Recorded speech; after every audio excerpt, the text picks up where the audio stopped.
committed to a vision of a loving, vibrant world that works for all. We are committed to uplifting Indigenous voices, respecting traditional lands, and working with communities toward reconciliation. I thank all the First Peoples who continue to live and care for Mother Earth. Please join me and just take a breath in as we gather in this moment.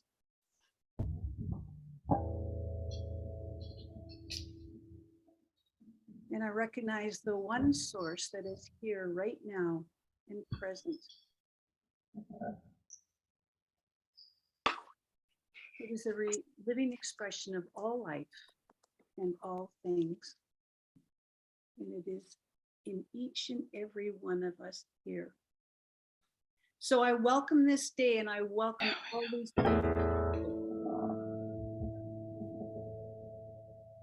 to this day, to this time of being together, to learn, to share, to be in community at this amazing community with these beautiful teachings.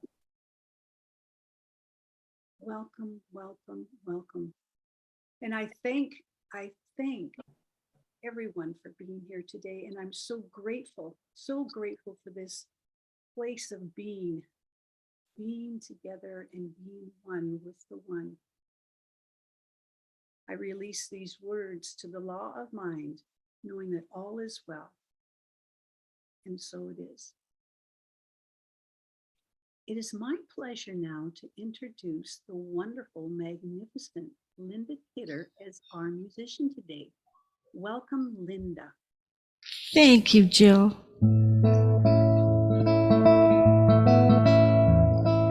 All the clouds have blown away down by the sea.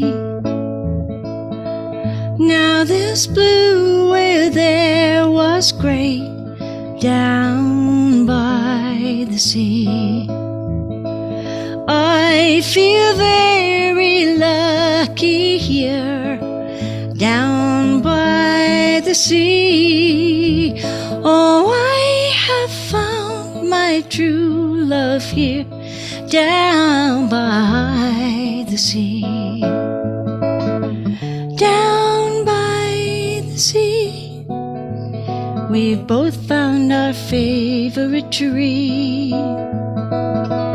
Down by the sea, we both sleep like babies by the sea. Always changing, always free, down by the sea. I love you and you love me, down by the sea. This is where I'll always be, down by the sea. I have found my long lost me, down by the sea. Down by the sea, my favorite kitty cat and me. Down by the sea, we both sleep like babies by the sea. La la la la la la la la la. La la la la la la la la la. La la la la la la la la la la la la. La la la la la la la la. All the clouds have blown away down by the sea. Oh, I have found my long lost me, down by by the sea, down by the sea. Oh, we both sleep like babies by the sea.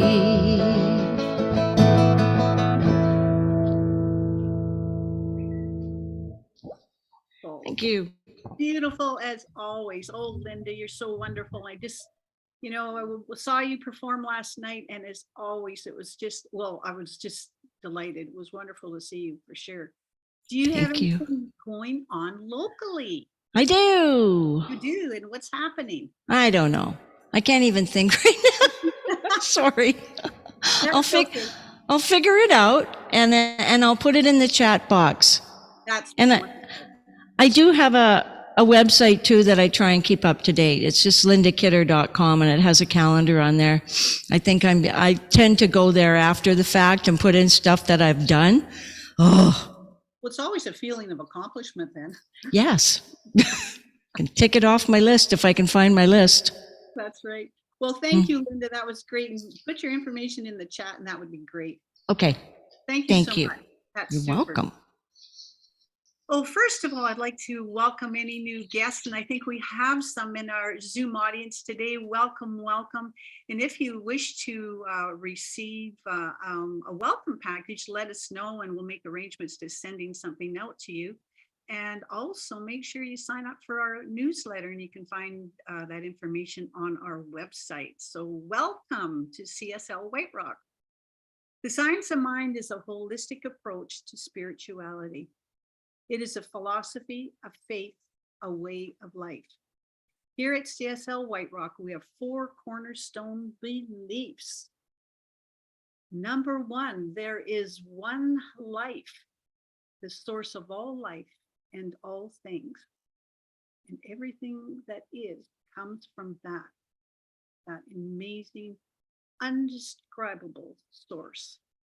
We are spirit having a human experience. Nothing outside of us needs to change in order for us to be happy. And we are here to walk each other home. That's always reassuring, isn't it? Always loved and supported. So you'll find these fundamental beliefs at the heart of our community, expressed through various forms of connection and participation.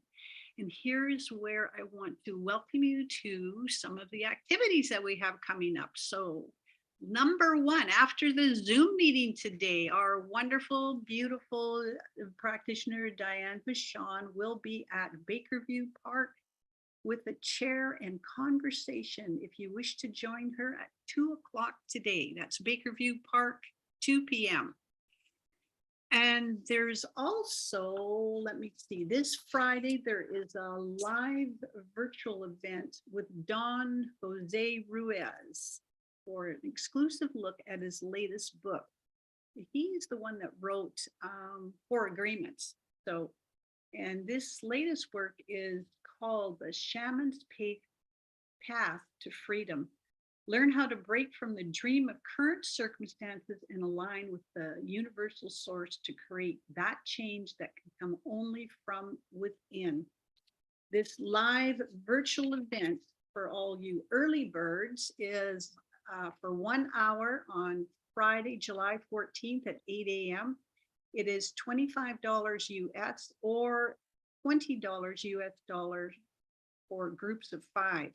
Email admin@csl-whiterock.com to register for the group of 5 with Reverend Tamara no later than 9 a.m. July 12th. That's on Wednesday, to take advantage of the $5 discount. Yes. Sorry to interrupt. Can you increase the volume a little bit? Oh, yes. Yeah, because some of the audience, they couldn't hear you well. Okay, so do you want me to do that announcement again? It's this Friday. The virtual event is for 1 hour on Friday, July 14th, and that's Don Jose Ruiz with his new book. It'll be a live event with him, and his book is called The Shaman's Path to Freedom.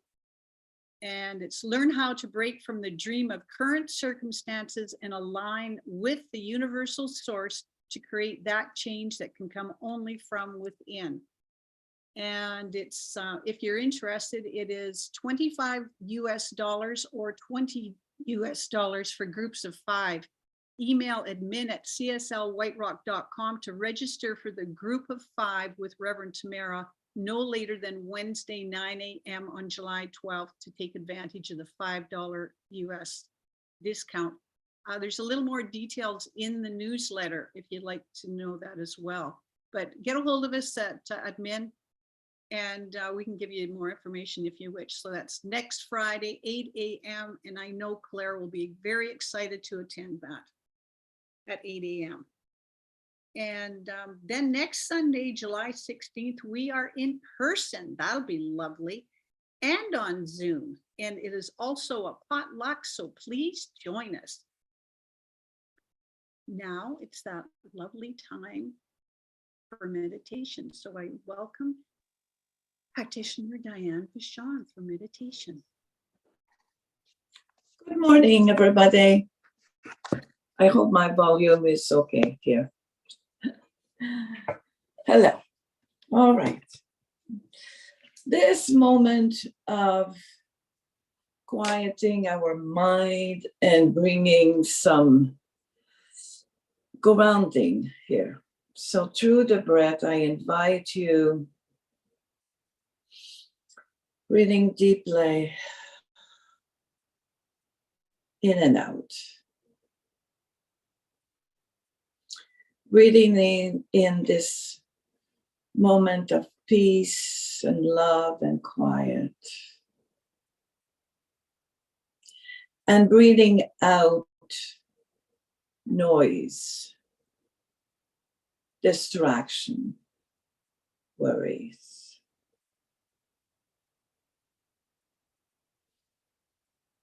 Being aware of your body, finding this comfortable place on your chair.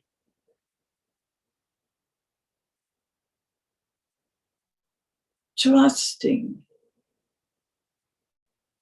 feeling safe and supported.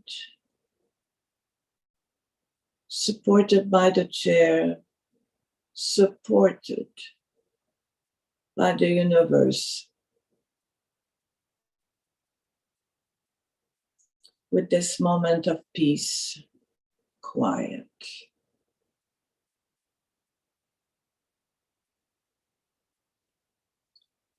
So today we're going to focus on peace. And I'm going to read passages from Ernest Holmes. And sometimes we believe that peace should come from the outside of us. Our environment, people around us, the news, conditions. But the peace that I'm talking about today is the capital P, is the peace within. That is always there.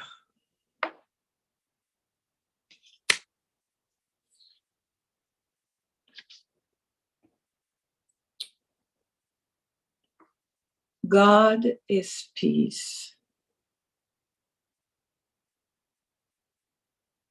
And this peace, which is God, belongs to man, belongs to us.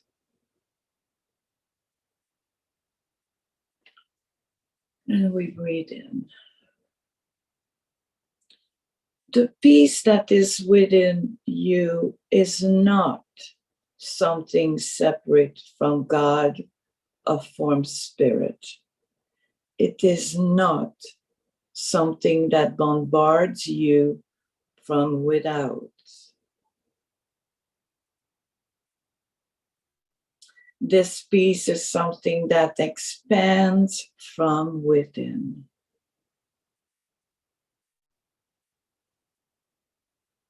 And we breathe in an expanded awareness of peace within.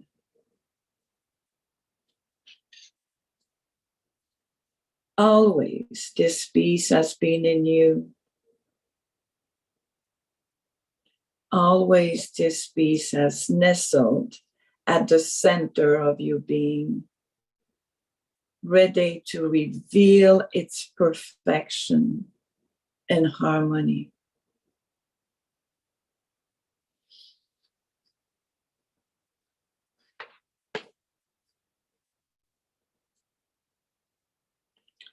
Peace stands at the door of your consciousness and awaits your acceptance of it.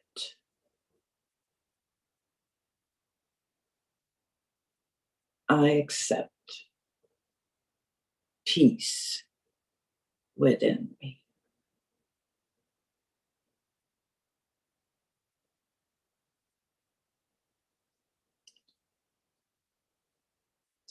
Peace does not stand outside the door, waiting for entrance, so much as it stands inside, waiting to be expressed in everything I do.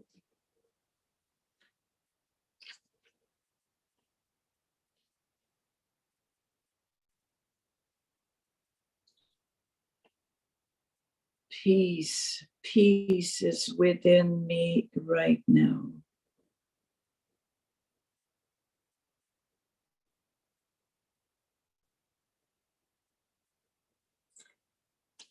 Because God is peace and because God is in me, the peace of God must also be in me.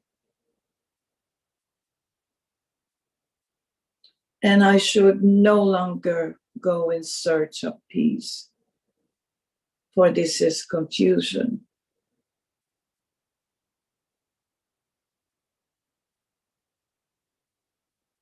Seek spirit, peace, God within. It has always, always been there. And we breathe again.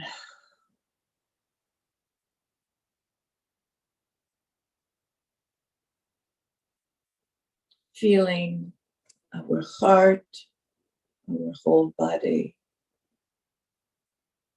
Peace, which means no worry, which means trust God within.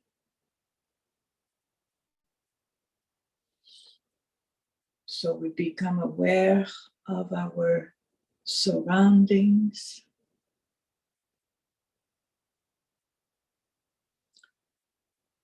Then our body. Namaste, everybody. And I invite our dear Linda to come back with a song. Thank you.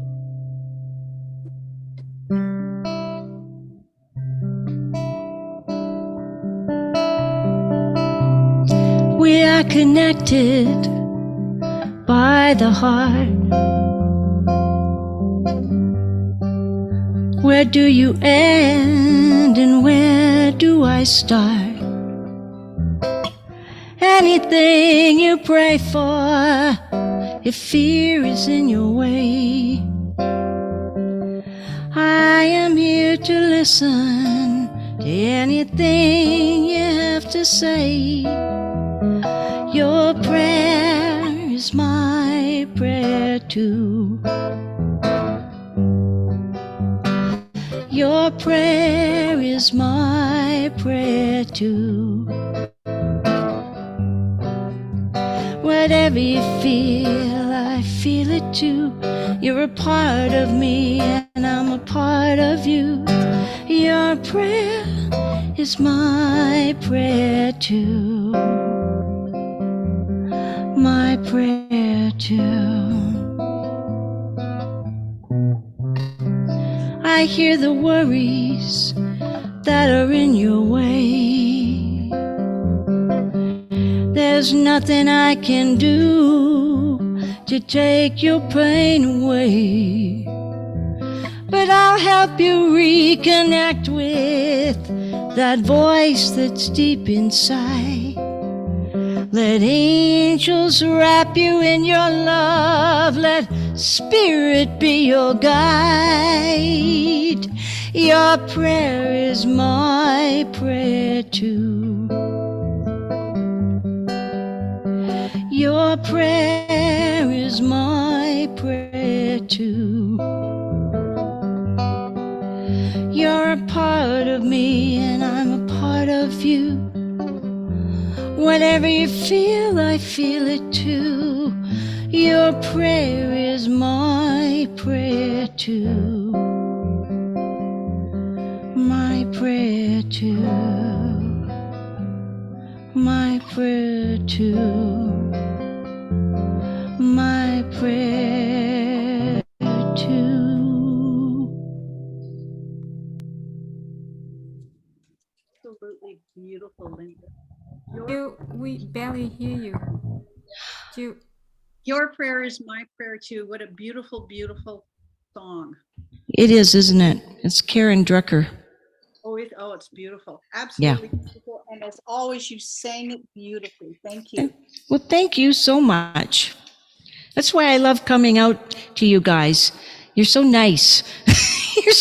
You make me feel so good. Well, that's because you are good.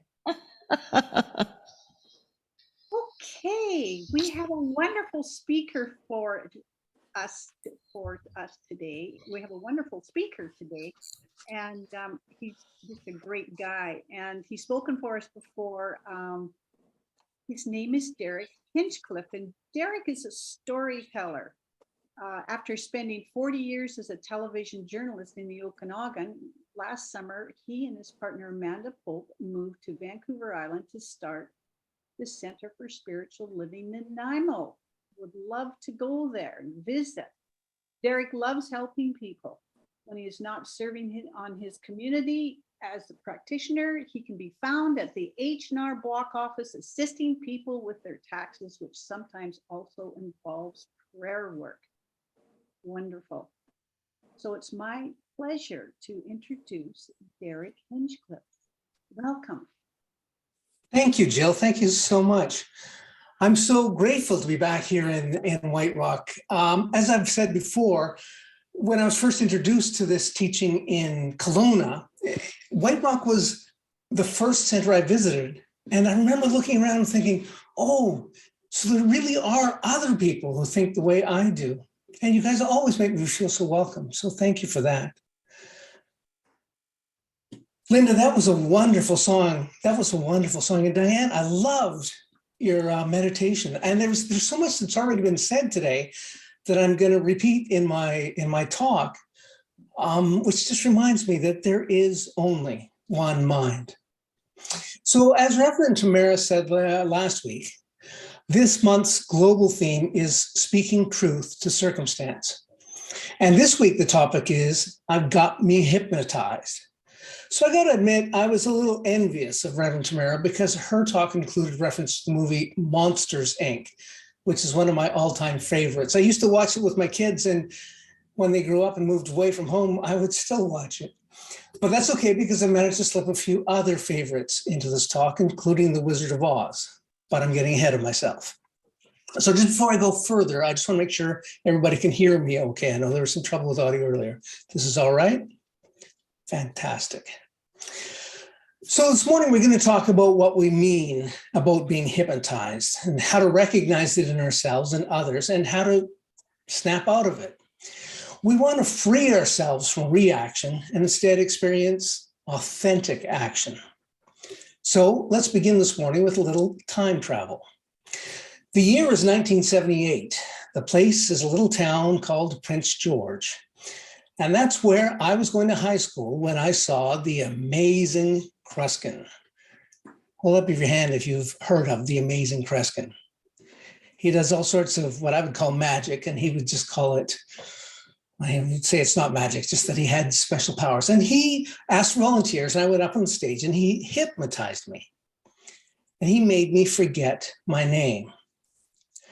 Now, it was really weird because part of me, like this little part in the back of my brain kept saying, your name is Derek, your name is Derek.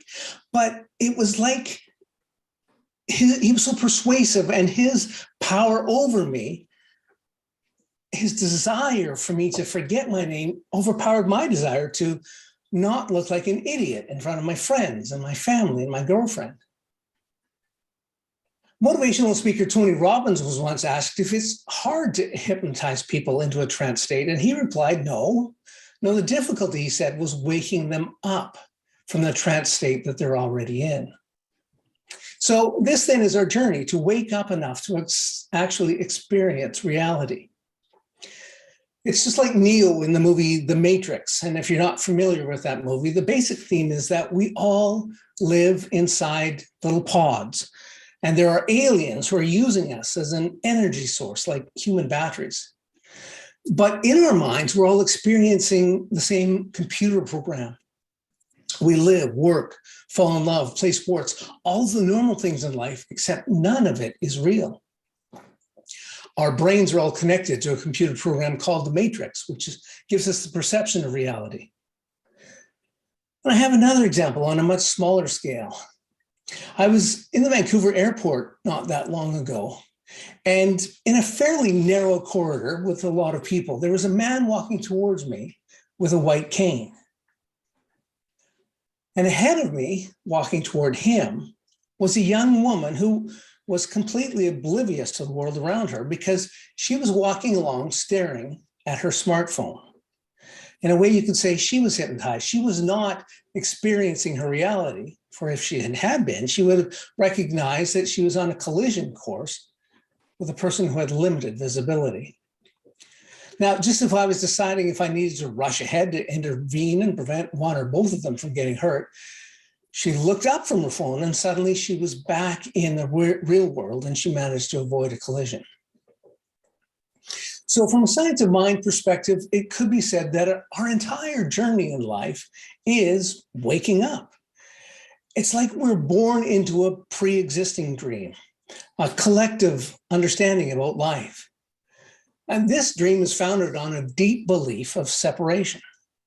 Separation from spirit, separation from ourselves, our true authentic selves, and separation from each other. This separation then grows seeds of fear and judgment. All we can see then is good and bad, right and wrong, us and them. And all this creates a desire for control, to control our own circumstances. As Reverend Tamara said last week, we create monsters in our mind, but when we let go of the fear and judgment, we discover they aren't really monsters at all. Now, we come by this honestly. We are hardwired to notice and remember dangerous and difficult times.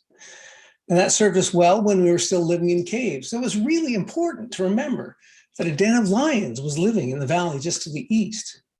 That's how we survived. And now we live in a much safer time. We don't need to worry about wild animals attacking us on any given day. But the news media can make it sound like the world is a very dangerous place. I know that for a fact, because as Jill said earlier, I spent nearly 40 years as a journalist.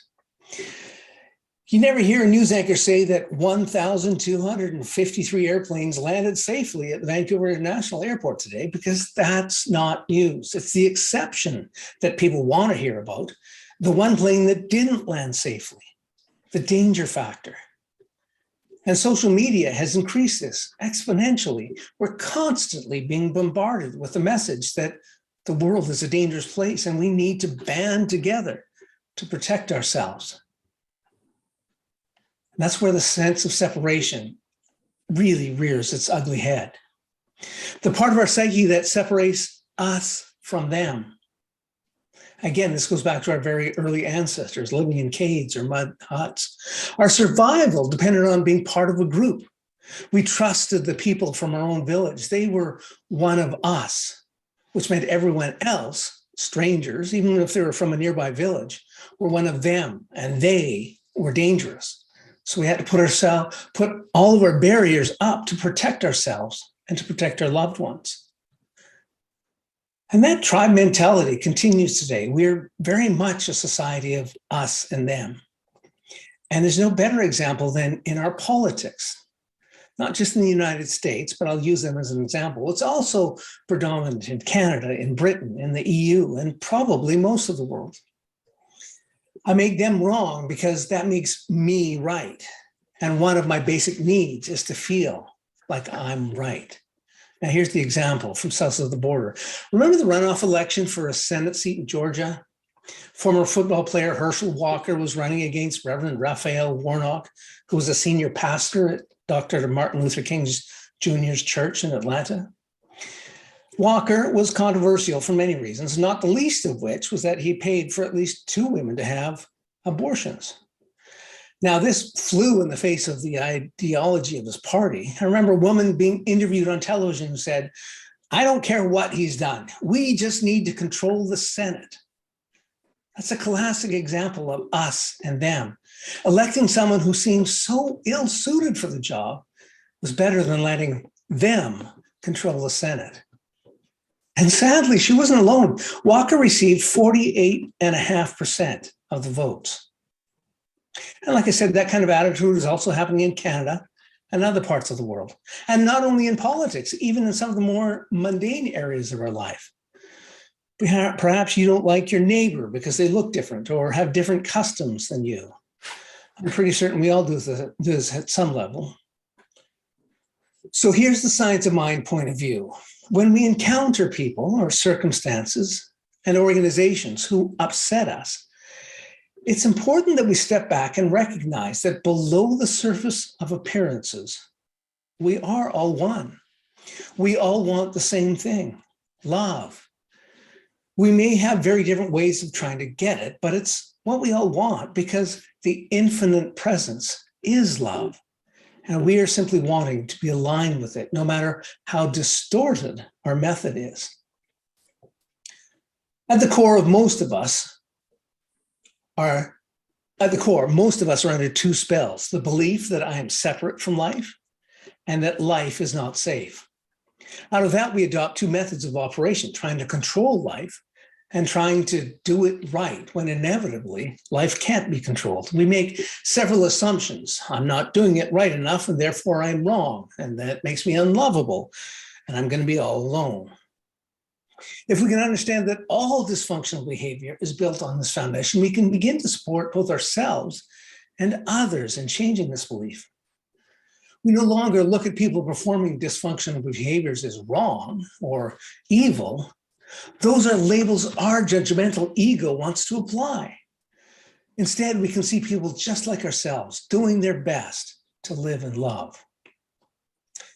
Now let's look at this from another angle. What do you see when you look in a mirror? Me? I see a 75-year-old man with a gray beard and very little hair. And that's actually really sad because I'm a 63-year-old man with a gray beard and very little hair. Now, I can't change the image in the mirror. I can't just reach into the glass and add more hair or make my nose smaller or my stomach flatter. It's just an image, a reflection. And just as in life, where the outer reflects the inner. So instead of wrestling with the mirror, we can change the source of the reflection. If I want to look slimmer, then I should eat better and exercise more often. That and only that is going to change the image I see reflected back at me. But what if I'm not even perceiving the image in the mirror clearly? What if everything I'm looking at is being filtered? Because believe me, I have lots of filters. They've been developing since the day I was born. They're influenced by my parents, my teachers, my siblings. They're influenced by my favorite TV shows and books. In her book, What's in the Way is the Way, author Mary O'Malley uses the analogy of our storyteller. This storyteller is constantly operating to comment on life.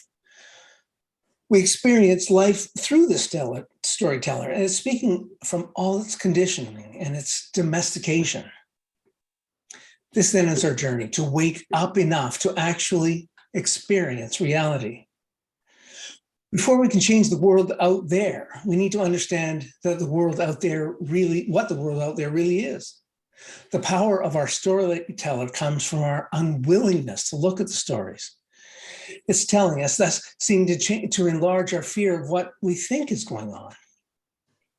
It's so much more comfortable to stay in my rightness than to step back and admit that my perception may not be accurate. If we're going to speak truth to circumstance, the first thing is to clearly see the circumstance.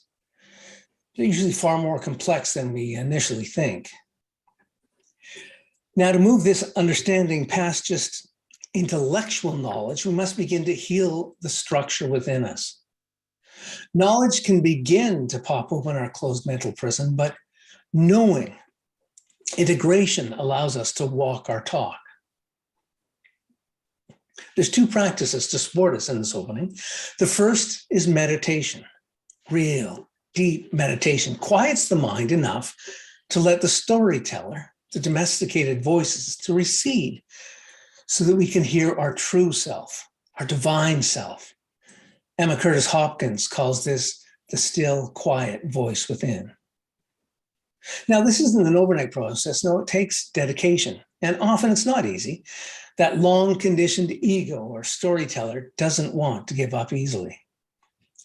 Yet over time, the quietness comes and glimpses of the light of reality show through.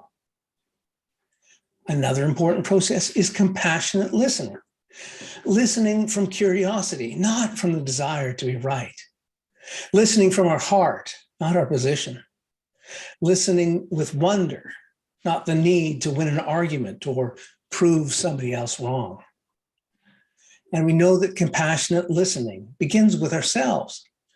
We all get hooked from time to time, but by listening to ourselves, examining our feelings and reactions, we can begin to see where the real hook lies. As A Course in Miracles reminds us in Lesson 1, I am never upset for the reason that I think. As we create a habit of compassionate listening to ourselves, we find it easier to extend this practice to others. And as we become willing to be aware that we are hypnotized by the collective consciousness, we begin to see that the most important task of our life is to wake up. We cannot truly deal with the world or the issues and our own personal issues until we at least thin out the fog of misperceptions that surround us. When we can stop relating to the world from an us versus them perspective and begin to see that we're all living inside a centuries-old dream, we can relate to each other differently and more compassionately. When we understand that a core desire that we all have is love, a desire to love and a deep desire to be loved, and when we learn to recognize the core spells that run most of us and influence all of us, we can take a different approach to healing the world within and around us. We first must heal within, otherwise we'll just perpetuate patterns of attack and defense. It's so much easier to talk about out there with our belief in self-righteousness, but we have to step back and begin to awaken to the truth that there is no out there. Instead, we must first ground in the truth of our own and others' being. And then we can act in love, which is what we're wanting. Begin with meditating to clear the fog away. Practice compassionate listening with curiosity for both yourself and for others.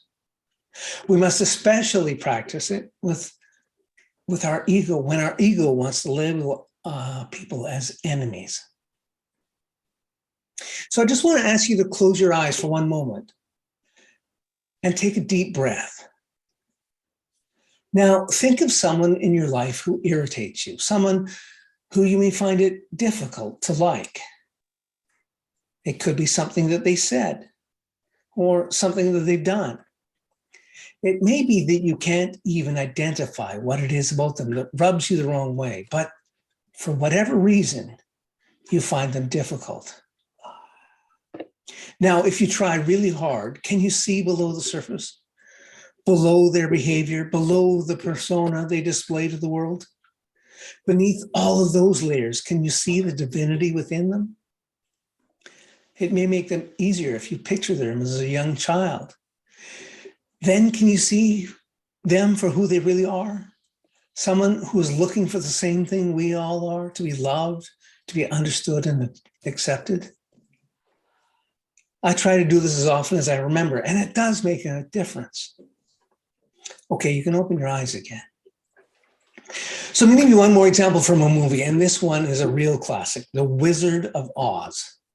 Now, a spoiler alert, Dorothy's entire visit to the land of Oz was just a bad dream. But as you may recall, even before she woke up, she was already starting to see things as they really are. The wizard, for example, he wasn't this frightening, all-powerful dictator who could grant wishes.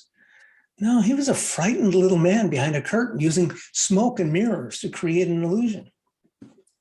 And the Wicked Witch of the West, well, both she and her flying monkey scared the heck out of me when I was just a little boy. But in the end, she just dissolved into nothingness when Dorothy poured water on her. And when Dorothy finally woke up to reality, the Scarecrow, the Tin Man, and the Lion were still with her and always had been. They were farmhands working for her uncle. When Dorothy woke up to her own reality, she saw that the good things in her life were still there, while her perceived enemies were left behind. When people are asked if you could go back in time, what would you say to your younger self? You don't often hear them wanting to tell their younger selves that the world is a dangerous place, that you can't trust anybody, and you should just stay in place and protect yourself at all costs. Well, it's more often you hear advice like, it may not seem like it now, but you are going to succeed. You're going to have a fulfilling career and life. Explore your dreams. They're going to take you to wonderful places. And of course, I would add in, your name is Derek, and don't ever forget it. Even if someone makes you forget your name in front of a large audience, it's going to take your girlfriend a few weeks to get over it. So remember, your name is Derek. So as I'm nearing the end of my time, here's what I want you to take away from this. Your soul is pleading with you to wake up. The alarm is ringing. It's calling you to a new and more wonderful day. But you have to wake up. And it's challenging. The journey calls for great compassion for ourselves and others. Ernest Holmes' statement of what we believe from the 1927 Science of Mind magazine reminds us, we believe the ultimate goal of life to be a complete emancipation from all discord of every nature, and that this goal is sure to be attained by all. It's this in mind as we wade into the crazy house of human life, our own included. And when we do, the rewards are immense. We see life as it really is. We're living in a benevolent universe that is conspiring for our highest good. We see others as they really are, people who are ultimately want the same thing we want. That's to be loved. We see ourselves as we really are, divine human beings who are pure love and who are loved. So if you're willing, I'm going to lead us into a spiritual mind treatment. And again, please close your eyes and know this with me. There is one life, one mind, one unlimited intelligence. It's flowing through all creation, an always on, never ending energy of love that I call spirit. I speak my word here and now for everyone who is touched by this service. I know that I live in a loving, benevolent universe. I recognize and appreciate that I'm continuing to wake up to my life, that I'm surrounded by loving, kind people, all of whom are divine beings with love at their very core. I'm grateful to know that if I am irritated by people or circumstances, all I need to do is to go within. And that's where I will find any changes that I desire. I know this is true for each and every person who can hear my voice. And so with that gratitude bubbling up inside of me, I release my word to the divine law, knowing it is already so. I let go, let the divine within me And I ask you to affirm it by saying, and so it is. So it is. My right hand holds matches. My left holds my past. I hope the wind catches and burns it down fast. I'm gonna step into the fire with my failures and my shame, and wave goodbye to yesterday as I dance among the flames. So don't try to save me now. Let the walls of my world all burn down. Just stand back and wait till the smoke finally passes, and I will rise from the ashes, from the ashes, from the ashes. For all that I'm losing, much more will I gain. The hard part is choosing to change what needs changed. And my step will be much lighter with these demons off my chest. I'm born a better spirit and lay the old to rest. So don't try to change me now. Let the walls of my world all burn down. Just stand back and wait till the smoke finally passes, and I will rise from the ashes, from the ashes, from the ashes.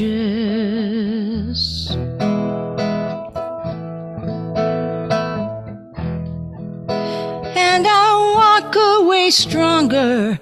I will be flying higher and higher than I've ever been before. My right hand holds matches. My left holds my past. I hope the wind catches and burns it down fast.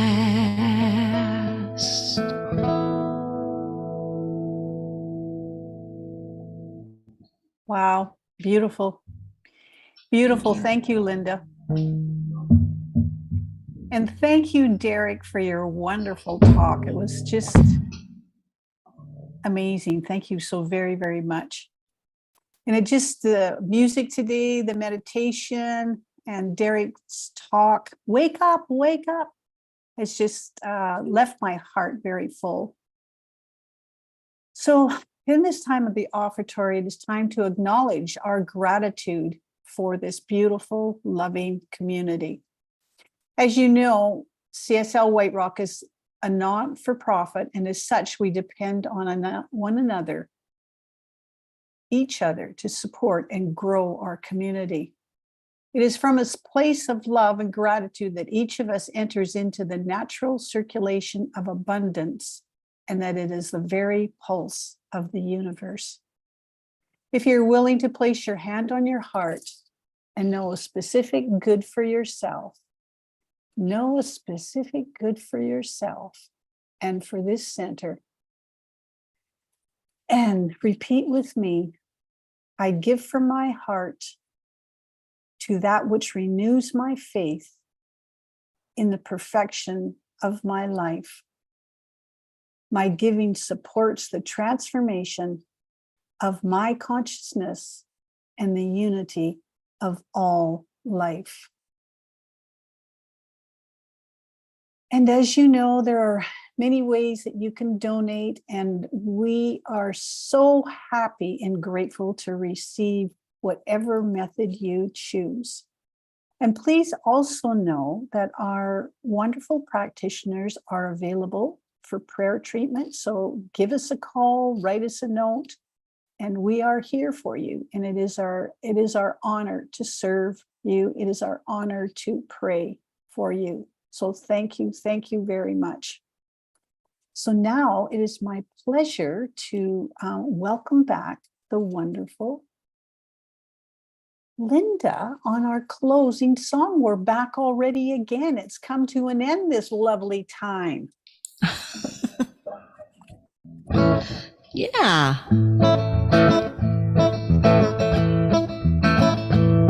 If you see your brother standing by the road with a heavy load from the seeds he sowed, and if you see your sister falling by the way, just stop and say, you're going the wrong way.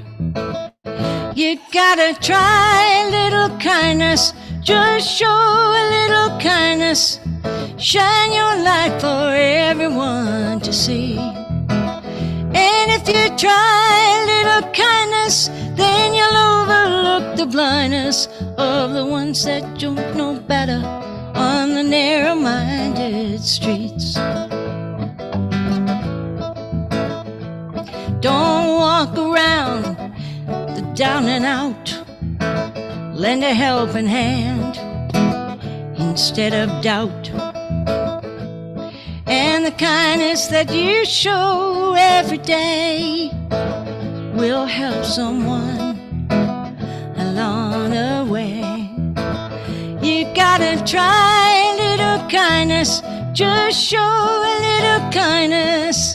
Shine your light for everyone to see. And if you try a little kindness, then you'll overlook the blindness of the narrow-minded people in those narrow-minded streets.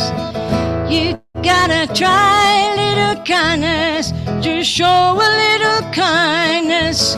Shine your light for everyone to see. And if you try a little kindness, then you'll overlook the blindness of the ones that just don't know better, the narrow-minded street.